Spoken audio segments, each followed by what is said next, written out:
Olá pessoal, bem-vindos a mais um vídeo tutorial do Solid Edge ST4.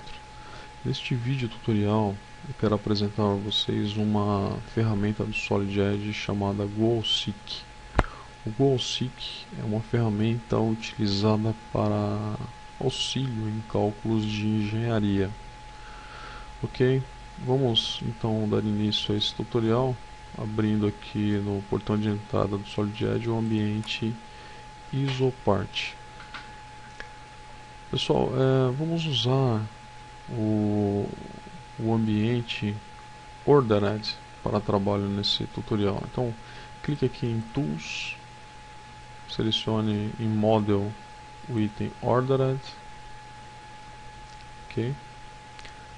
Na área de trabalho está aparecendo apenas o tríade de localização. Vamos mostrar aqui os planos de trabalho. Só clicar aqui na árvore de filters, selecione Base Reference Planes, ou seja, os planos de trabalho já aparecem, e vamos ocultar a base, tá? Para ficar mais limpo a área de trabalho. Bom, para dar início nesse tutorial e para a gente explicar como funciona a ferramenta em questão, que é o GoalSeek, vamos fazer algo bem simples. Vamos desenhar um retângulo. Desse retângulo vamos acrescentar área e depois trabalharemos em cima desta área atingindo metas de modificação em função de uma variável. Então, para se criar o retângulo, vamos selecionar Sketch. No menu pop-up que é aberto, selecione Coincident Plane e selecione o plano Front. Automaticamente o plano Front é voltado para a tela e a área de trabalho fica perpendicular ao eixo de desenho. Bom, na lapela Home, selecione Retângulo e desenhe um retângulo no canto superior, no quadrante superior esquerdo. Aqui estão os planos. No quadrante superior esquerdo desenhe um retângulo de qualquer dimensão a princípio. Vamos acrescentar duas dimensões a esse retângulo. Vamos adicionar um comprimento e vamos adicionar largura. Quando você acrescenta uma dimensão no Solid Edge, automaticamente ele cria dentro das suas funções uma variável. Ou seja, eu acabei de criar uma variável chamada V437, ok, que é o comprimento, e eu criei também uma variável que é a V de variável, né? Variável 438, que é a largura, ok? Simplesmente deixando o mouse sobre a dimensão, ele te mostra num menu pop-up que aparece sob a seta ali o nome da variável. Essa mesma informação também você consegue aqui em Tools, na tabela de variáveis, ou Variables. Clicando aqui, você abre aqui uma tabela de variáveis. Nessa tabela de variáveis são apresentadas as variáveis constantes nesse desenho, nessa nossa área de trabalho. Perceba que quando eu passo o mouse sobre a variável aqui, ela é iluminada lá na área de trabalho. Automaticamente, essa variável, quando criada uma dimensão, ela é nomeada. Eu posso alterar o nome dessa variável. Como que eu faço isso? Duplo clique sobre a célula onde se encontra a variável. No caso, essa aqui é a largura. Tá? Então eu vou escrever aqui largura e clico fora da célula para aceitar a mudança do nome.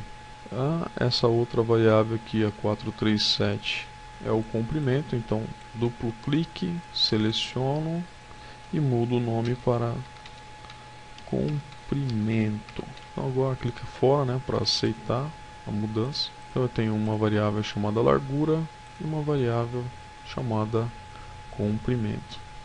Eu posso, por aqui, por essa tabela de variáveis, alterar o valor da variável. Posso digitar aqui o valor 100, por exemplo. automaticamente é alterado lá. Ou simplesmente eu posso clicar aqui em cima da medida, né, da dimensão, e alterar o valor na caixa de diálogo que se abre. E elas são dinamicamente alteradas aqui também na tabela de variáveis. Ok, pessoal? Essa tabela de variáveis é bastante usada para criar relações, para fazer uma variável em função da outra. Em uma parte mais avançada do nosso curso, nós acabaremos falando um pouco mais sobre essa tabela para a criação de peças mais paramétricas, né? Mas isso é um assunto para uma próxima aula. Vamos fechar a princípio aqui essa caixa. E agora vamos vir aqui na aba Inspect e vamos verificar com a ferramenta área qual que é a área deste retângulo. Ou seja, selecione aqui a ferramenta área e clique dentro do retângulo. Percebam que internamente o retângulo ficou destacado. Um preview da área deste retângulo aparece aqui do lado. Ou seja, eu tenho 4.800 milímetros quadrados de área. Certo? Essa ferramenta é muito interessante, a ferramenta de área, para cálculo de áreas mais complexas, né? Nesse caso aqui um retângulo é simples de calcular, mas tem perfis que são executados no SolidEdge que são complexos, então essa ferramenta é bastante interessante para verificação dessas áreas. Bom, quando eu clico aqui em aceitar, automaticamente dentro do retângulo é criada uma área achurada, né? Então essa área achurada significa que foi feita aqui uma verificação das propriedades físicas desse espaço limitado pelo retângulo. Quando você clica sobre essa área achurada, no menu pop-up você tem um seletor de propriedades. Aparece aqui uma mãozinha com essa folhinha, que são as propriedades dessa área achurada. Propriedades físicas dela, né? Então, clique aqui e vamos dar uma olhada nessas propriedades. Nessa caixa de feedback, nos traz algumas informações importantes, como, por exemplo, a área total da figura, perímetro total, né? Aqui ele me dá a distância do centro da área até o ponto de origem, ou seja, a intersecção dos planos. Aqui, por exemplo, menos 77,16 significa que o centro da minha área está a 77,16 milímetros para a esquerda do eixo X, né? E 47,19 acima do eixo Y, ou seja, no eixo Y está a 47,19. Bom, isso aqui é a posição da figura em relação aos eixos principais de desenho. Momento de inércia. Para quem já estudou um pouco de resistência dos materiais, sabe que isso aqui é uma propriedade física usada em engenharia para cálculos estruturais que depende estritamente da condição geométrica da figura. No caso aqui, esse momento de inércia global está sendo dito em relação aos planos X e Y da peça. Ou seja, quanto mais afastado de X, maior vai ser o momento de inércia XX. E quanto mais afastado do eixo Y, maior vai ser o momento de inércia em relação a Y. E aqui embaixo nós temos alguns dados mais focados. Ou seja, isso aqui é o momento de inércia da peça, ou seja, do retângulo em si. Okay? Essa tabela aqui, essa caixa de feedback vai ser bastante útil na próxima videoaula a respeito do GoalSeek, que é a ferramenta Atingir Meta, que nós vamos trabalhar uma estrutura, uma montagem de um perfil composto, ok?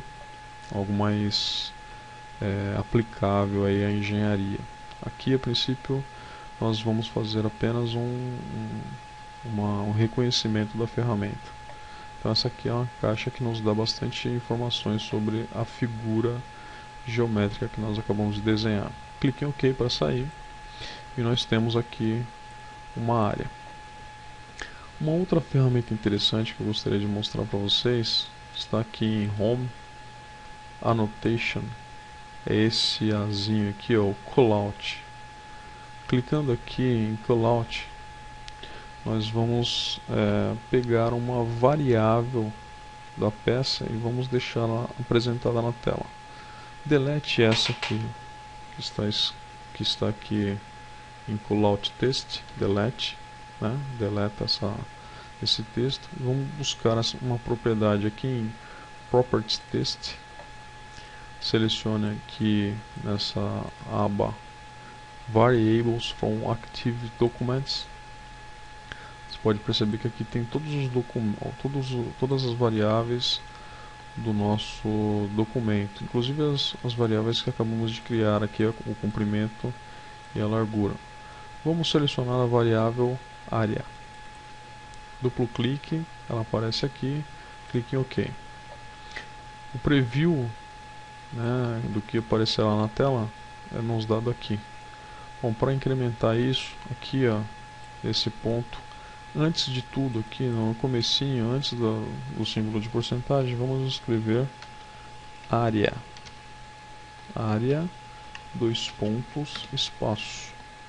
E no final, depois da tag aqui, onde o V, depois tem o símbolo de chaves, dê um espaço e escreva mm quadrado, ou seja, milímetro quadrado. Significa que a área, 2 pontos, a variável, milímetros quadrados, unidade. OK. Clique embaixo da figura retângulo e automaticamente é colocado aqui o nosso callout, um texto dinâmico. Ou seja, quando eu alterar aqui a medida da minha variável, percebam que a área vai alterando automaticamente. Também fica muito mais fácil de você visualizar essa informação área. Não tem que ficar medindo essa grandeza. Ok, agora vamos usar nossa ferramenta GoalSeek. Volte para a aba Inspect e vamos selecionar a ferramenta GoalSeek. Para que serve o GoalSeek? O GoalSeek serve para mim atingir uma meta em relação a uma variável. Por exemplo, eu vou querer mudar essa área, quero atingir a meta de 5.000 milímetros quadrados, alterando a variável largura. Como que eu faço isso? Aqui em Goal, selecione a variável que você quer mudar, que você quer atingir, ou seja, a meta que você quer atingir. No meu caso, a área. Aqui se dá o valor, aqui em corrente, apresenta-se o valor que já se encontra aqui. A sua área já está com isso. Em Target, nós colocaremos o valor que eu quero atingir, ou seja, 5.000 milímetros quadrados. E aqui em Variable, eu vou selecionar qual a variável que eu quero alterar. No caso, eu quero alterar a variável largura. Clique em largura, então ele vai alterar essa medida até atingir a meta de 5.000 milímetros quadrados. Clique em aceitar. Automaticamente a medida da área já mudou para 5.000, estava 48, passou para 50 e a de 100 permanece. Supondo que eu queira atingir uma meta menor, por exemplo, quero atingir uma meta de 3.000 milímetros quadrados, mudando a variável comprimento. Selecionei aqui comprimento, clico em aceitar, automaticamente ele muda a medida do comprimento para atingir a meta de 3.000 milímetros quadrados. Ok, pessoal, isso aqui foi só uma introdução para mostrar qual que é a funcionalidade da ferramenta GoalSeek. Aproveitei e mostrei algumas outras ferramentas, e na próxima aula que falarei sobre essa ferramenta, mostrarei um exemplo mais aplicado aí à engenharia. Ok? Até a próxima aula.